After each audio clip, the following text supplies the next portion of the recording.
Hello, beautiful people. My name is Garaba Sitole, and in today's video, we are doing everything economics. So, with our main focus being what a positive statement is, what a normative statement is, what people mean when they say post hoc fallacy, and what people mean when they say fallacy of composition, especially in economic sense. So, the first thing that we look at is what is a positive statement. So, a positive statement has three things that it has to three things that you have to look at and ask yourself when you're trying to determine whether a statement is positive or not. So first of all, when it is tested, regardless of whom it is tested on, you'll still get the same results, right? It is testable. That's what they mean by testable. It means that regardless of who goes to test that statement, they will reach the same results as everybody else, right? So let's just say you have a friend Kyle, right, and another friend Lisa, who comes and tell you that the sky. So Lisa comes to you and tells you that the sky is green. Lisa also tells Kyle that the sky is green. So if you and Kyle go outside and test whether the sky is green or not, you will come to the same answer, that the sky is not green but it is rather blue. So that is what we call a positive statement. A statement when you test, regardless of who is testing the statement, it will give you guys the same results. So yeah, most importantly, a positive statement is a statement of what is. A sky is green, right? So it may be a fact but does not necessarily need to be one. For example, if someone tells you that Ramaphosa is the president of America, is the president of America, that statement is not a fact. That statement is not a fact, but it is a positive statement, because you can always search on the net whether Ramaphosa is actually the president of America or not. If you search that, you'll find that the answer is no. Ramaphosa is actually the president of South Africa, right? So that statement is not a fact, but it is still a positive statement, right? So as long as you are able to test that statement, and by testable, I repeat, it means that when I tested and when you tested, we'll still reach the same answer, right? So if we both test whether Ramaphosa is the president of South Africa or not, we will still find the same answer or reach the same answer. Now we look at what a normative statement is. So as a normative statement is a statement of what ought to be, what someone thinks should happen, and why someone thinks it should happen, right? So secondly, when it is tested by two people, they will reach different answers.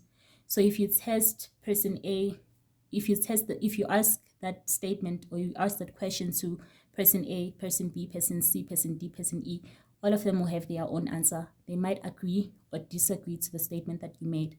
So if you're not able to reach one agreement, if you're not able to reach one answer, that means that statement is not testable actually. So that's what a normative statement is. It is a statement that is not testable. By not testable, it means that when you test it on different people, you will reach different answers, meaning that you actually reach no answer at all, right?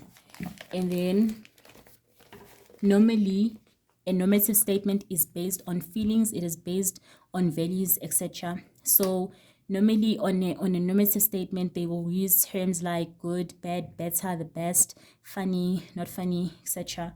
It's just what someone thinks, and you can agree or disagree to what the person is saying. So for example, someone might say Karabo is the best. You might agree, someone else might not.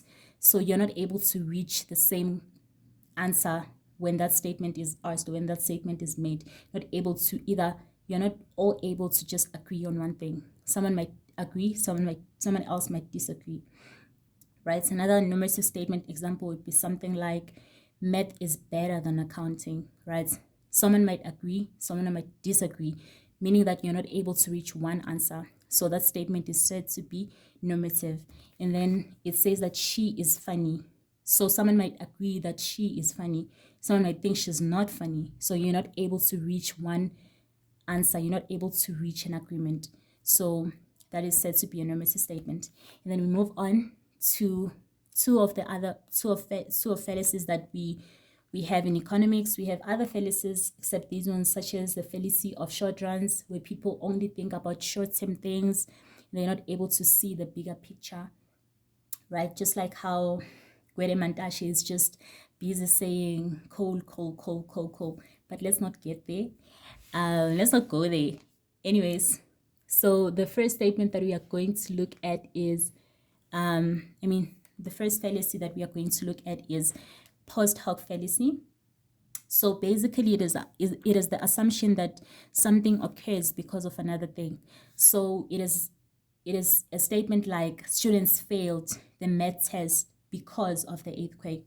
So you're assuming that the reason why the students failed was because there was an earthquake. See, so you are assuming that something occurred because of another thing. So I was late to work today because I woke up late. I was early at work today because my boyfriend made me coffee. Statements like that where one thing causes another thing, right? And then lastly, we will look at the fallacy of composition. So the fallacy of composition is the assumption that because something works, it is the assumption that because something worked for one thing in the economy, it will work for everything else. So to make an example, let's say you are all in a classroom, right? You are all sitting down, a very, very big classroom with about 200 students, right? Let's just say a lecture room. So you are, okay, with level chairs, like you are all sitting in one chairs and level chairs and leveled tables. So there's someone performing in front of all of you, right? So the people at the back cannot see properly. So one person at the back decides to stand up, right? So because the other people are sitting down, that one person who stood up is actually able to see than anyone else who's behind them, right? So people see that is helping that one person. So the rest of the people at the back also decide to stand up. Everybody else decides to stand up so that they can see. So do you guys see that the whole point of the first person standing up is defeated because they are all standing up now? So the person still can't see. So the other people assumed that because the fact that the person stood up helped that person see, it will help everybody else. So there's the assumption that because something worked for that one person, it's going to work for everybody else. So in economics, it can be an example of China's policies work for them. Hence, South Africa should apply them so that their economic situation is improved. So they are assuming that because China's policies worked for them, then they will work for South Africa, which might not necessarily be true, right? So yeah, that is all we have today. Let me just summarize what we just did. So we learned about a positive statement, a normative statement. We learned about post hoc fallacy and the fallacy of composition, right? So we said a positive statement is a statement that is testable. By testable, we mean that when you test that statement on one person and you test it on another person, you will still reach the same results. And then we said that a normative statement is a statement that is not testable. By not testable, we mean that if you test that, or if you ask that statement or that question to one person and then you ask another person the very same question, they will give you two different answers. You will not be able to reach one answer. So it is said to not be testable. And then it is based on feelings, it is based on values, it is based on opinions, what people think is right, what people think should happen, what people think should not happen. So they will use terms like should, good, bad, better, best, funnier, not funny, etc. And then we looked at two fallacies, post hoc fallacy and the fallacy of composition. Post hoc fallacy is the assumption that something occurs because of another thing. For example, students failed their math test because there was an earthquake. And then we looked at the fallacy of composition, which is basically the assumption that because something worked for one thing of the economy, it will work for the rest of the economy. One person stands up to get a clear view, everybody else decides to stand up. The first person was helped by standing up.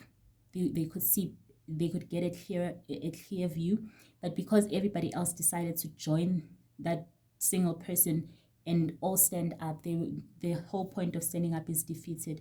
So it did not work for the rest of the people. It only worked for that single person. So just because something worked for that single person doesn't mean that when the rest of the people do it, it will work for them. So that's what the fallacy of composition is. So thank you so much for watching. Please don't forget to comment, like, and subscribe.